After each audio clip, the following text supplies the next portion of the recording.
मैं तो तंग आ गई हूँ अपने बेटे बहू से। जब देखो तब माँ वो गरीब है, कमजोर है, हमें गरीबों की मदद करनी चाहिए। अरे दान पुण्य कौन नहीं करता, तुम भी करो, किसने रोका है। पर किसी काम वाली को अपने सिर पर इतना तो मत चढ़ाओ कि वो अपने इशारों पर हमें ही नचाने लगे। हद है। बड़बड़ाती हुई मैत्री जी बोल रही थी।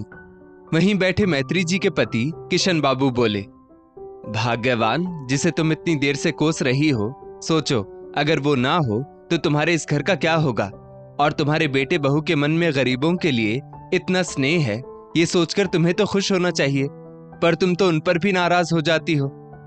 मैत्री जी आंखें बड़ी करके किशन बाबू की तरफ देखते हुए बोली, आप तो बस चुप ही रहा कीजिए और मेरी सौत अखबार के साथ चिपक के बैठिए बस। ये नहीं कि उस रानी की बच्ची को आवाज लगा दें, बस मेरा मजाक उड़ाते रहना। खैर छोड़ो, तुमसे कहकर भी क्या होगा। रानी, ओ रानी, कहाँ मर गई? तुम्हारे घर वालों ने तुम्हारा नाम रानी क्या रख दिया? लगता है इसने तो अपने आप को रानी ही समझ लिया है। कब से आवाज दे रही हूं, सुनती भी नहीं, और यहां मेरा गला चिल्ला चिल्लाकर सूख गया। किशन बाबू अखबार पढ़ते पढ़ते बोले, अरे भाग्यवान, उसे उसके नाम के उलाहने क्यों दे रही हो? अब तुम अपना ही नाम देख लो।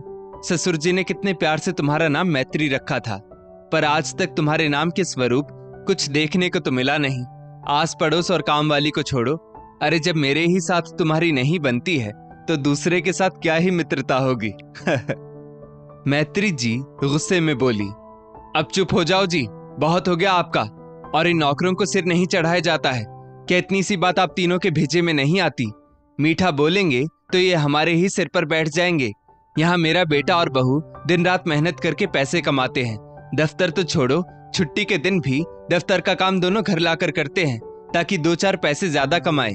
और जहां तक बात इस रानी की है तो इसको घर का काम करने के बदले नोटों की पूरी गड्डी देते हैं। कोई फ्री में काम नहीं करती है तो ज्यादा इसकी तरफदारी मत करो।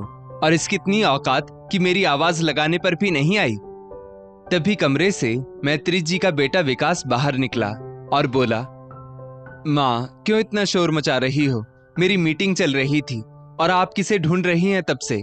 आपकी बहू श्वेता रानी को अपने साथ बाजार ले गई है। आप उस वक्त पूजा कर रही थी, इसलिए आपको डिस्टर्ब करना उसने ठीक नहीं समझा। मैत्री जी बोली, हे भगवान, बहू खुद बाजार गई तो गई, उस रानी को भी अपने साथ ले गई। और तुम्हें क्या जरूरत थी उसे बहू के साथ बाजार भेजने की? क्या बहू को तुम लोग जानते नहीं?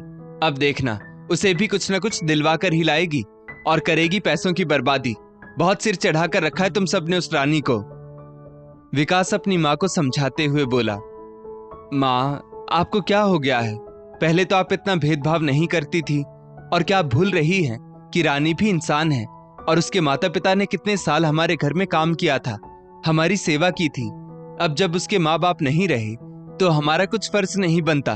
बताइए वो लड़की कहाँ जाएगी? और अगर चली भी गई होती तो अकेले कैसे सब मैनेज कर पाती? और माँ, क्या दुनिया का माहौल आपसे छुपा है? आपको पता है ना बाहर की दुनिया में क्या हो रहा है। अरे अच्छे घरों की पढ़ी लिखी लड़की जब सुरक्षित नहीं है तो बेचारी इस अनपढ़ और मासूम लड़की की हिफाजत हम नहीं करेंगे तो कौन करेगा? और सब कुछ जानने के बाद आपकी और पापा की सहमति से ही रानी को इस घर में रखा गया है। आपको भी पता है वो कितना काम करती है। अरे आपकी जली कटी बातें सुनकर भी बेचारी मुस्कुराकर जवाब देती है। मैत्री जी मुंह बनाकर बोली, अरे रहने दो, उसी बात के तो उसे पैसे मिलते हैं बेटा, वो कोई फ्री में काम नहीं करती। अरे रहने को घर, खाने को खाना, पहनने को कपड़ा, इतना कुछ कोई देगा? हम दे रहे हैं इसीलिए वो हमारे साथ टिकी हुई है। किशन बाबू बोले, विकास बेटा रहने दो, वो कहावत नहीं सुनी है तुमने, भैंस के आगे बीन बजाए और भैंस लगे पघुराए। ऐसा ही कुछ यहाँ भी है। तुम्हारी माँ तो रानी को गाजर मूली भी नहीं, बिल्कुल तुच्छ समझती है। अरे ये तो उसे इंसान समझती ही नहीं। अगर समझती होती तो बिन माँ बाप की बच्ची के लिए इतने कठोर शब्द बोलती क्या? इसे समझाने का कोई फायदा नहीं है। विकास ने भी इसके आगे चुप रहने में ही अपनी भलाई समझी। मैत्री जी गुस्से में बोली, हाँ हाँ मैं ही सबसे बुरी हूँ, और हाँ मैं उसे गाजर मूली समझती हूँ क्योंकि हमने उसके ऊपर एहसान किया है, उसने हम पर एहसान नहीं किया है। देखो जी, कह देती हूँ वो नौकर है, नौकर समझकर रखो तो ही अच्छा है, वरना मेरा मुंह मत खुलवाओ। तभी दरवाजे पर किसी के आने की आहट हुई तो विकास ने सबको शांत रहने का इशारा किया। श्वेता और रानी हंसते हुए घर में दाखिल हुए। जैसे ही रानी की नजर मैत्री जी पर पड़ी, वो बोली, अरे बड़ी माँ, आज तो मंगलवार है ना, आपकी पूजा इतनी जल्दी खत्म हो गई। मैं आप सबके लिए चाय बनाकर लाती हूँ। इतना कहकर रानी ने सारा सामान डाइनिंग टेबल पर रखा और रसोई की तरफ चली गई। सास का चेहरा देखकर श्वेता मानो सब कुछ समझ गई थी। उसने कहा, मम्मी जी आइए ना, मैं आपको सारा सामान दिखाती हूँ। देखिए, मैं बहुत कुछ लेकर आई हूँ। कितने दिनों बाद आज आधे दिन की छुट्टी मिली तो मैंने सोचा ये काम भी कर ही लेती हूँ। इतना कहकर वो मैत्री जी को एक एक करके सारा सामान दिखाने लगी। अचानक से मैत्री जी बोली, ये सब छोड़ो बहू, तुमने रानी को क्या क्या दिलाया वो बताओ और दिखाओ। अचानक मैत्री जी के सवाल पर श्वेता मुस्कुराकर बोली, रानी को कुछ भी नहीं मम्मी जी, बस ये एक जोड़ी चप्पल दिलवाई है। कई दिनों से वो टूटी चप्पल में घूम रही थी और गर्मी इतनी है कि वो बाहर नंगे पैर बरामदे को साफ करती थी। सोचिए, गर्मी के दिनों में हमसे घर के अंदर नहीं रहा जाता और वो बेचारी नंगे पैर पूरा आंगन धोती है। गर्मी से बेचारी का क्या हाल हो जाता होगा। मैत्री जी बोली, हाँ हाँ, पैसे तो जैसे पेड़ पर उगते हैं ना, खूब पैसा उड़ाओ नौकरों पर। ठीक है, खुद कमा रही हो तो मैं बोल ही क्या सकती हूँ। श्वेता ने हैरानी से मैत्री जी की ओर देखा और बोली, मम्मी जी आप भी ना, एक चप्पल के लिए। इतना कहते हुए वो ज्यादा बहस ना करते हुए अपने कमरे की तरफ चली गई। साथ ही विकास भी वहां से उठकर उसके पीछे चला गया, क्योंकि सब जानते थे कि मैत्री जी को समझाना दीवार में सिर मारने जैसा है। सबके जाने के बाद किशन बाबू मैत्री जी से बोले, भाग्यवान, हर वक्त उस बेचारी के लिए क्यों जली कटी बोलती रहती हो। ईश्वर ने तुम्हें माँ का रूप दिया है, कुछ तो ममता रखो। तुम उस बच्ची को तुच्छ मत समझो। याद रखो, कमजोर और गरीब भी इंसान ही होते हैं, और फिर ये तो अनाथ बच्ची है। अरे ये इंसान है, कोई गाजर मूली नहीं कि जिसे तुम कुछ भी कहती रहो और उस पर असर ही ना हो। इतने में रानी चाय लेकर आ गई। उसने मैत्री जी और किशन बाबू को चाय दी और फिर जाकर सिर में मालिश करने के लिए तेल ले आई और मैत्री जी के सिर की मालिश करने लगी। किशन बाबू ने मैत्री जी की तरफ देखा, लेकिन उन पर तो किसी बात का असर ही नहीं हो रहा था, क्योंकि वो रानी को इंसान ना समझकर बस एक नौकरानी ही तो समझती थी। समय बीतता जा रहा था, लेकिन मैत्री जी के बर्ताव में कोई फर्क नहीं आ रहा था। एक दिन दोपहर के वक्त किशन जी छत से नीचे उतर रहे थे तो सीढ़ी पर उनका पांव फिसला और वो गिर पड़े।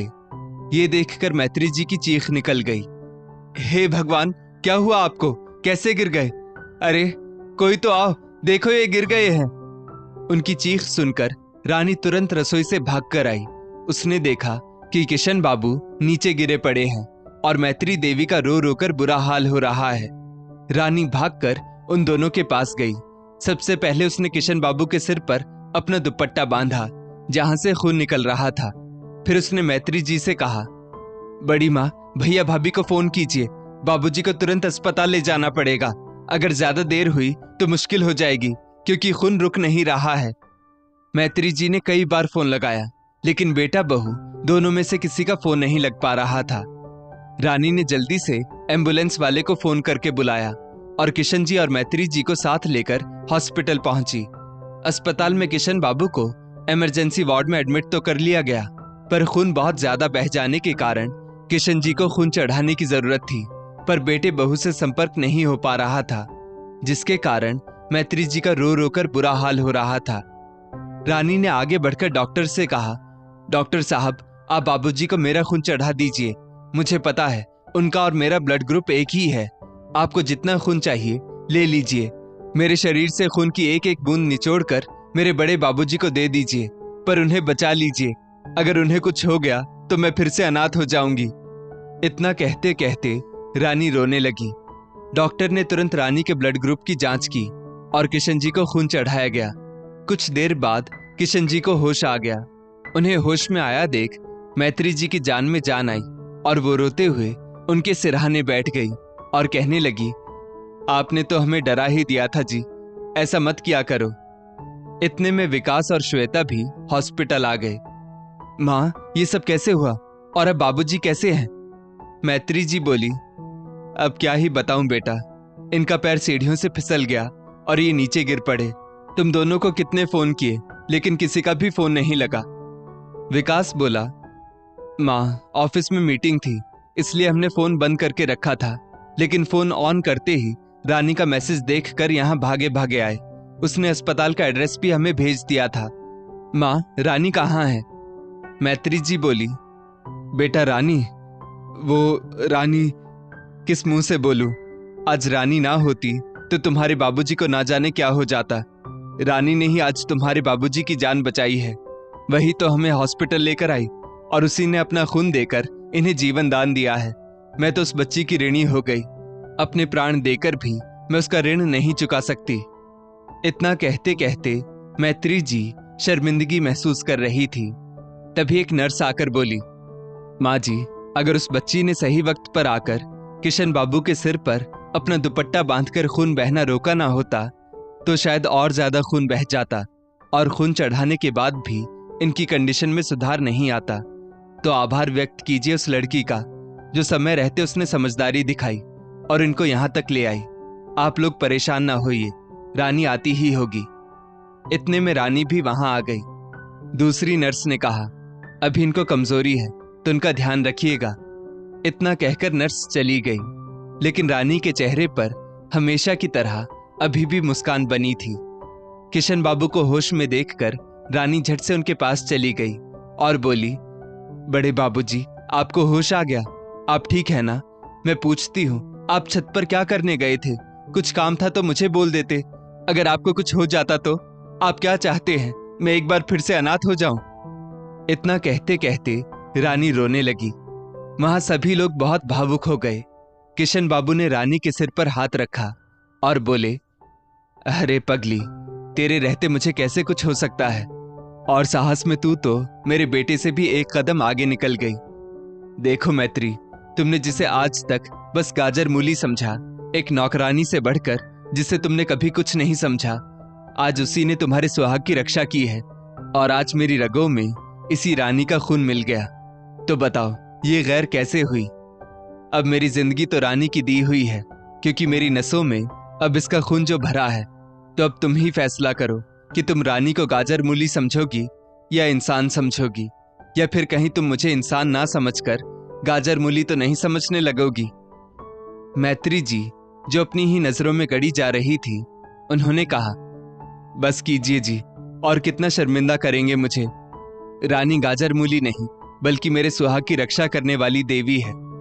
रानी, मुझे माफ कर दे बेटा, मैंने तुझे क्या कुछ नहीं कहा, लेकिन तूने हमेशा मेरा मान बनाए रखा, कभी पलटकर जवाब नहीं दिया।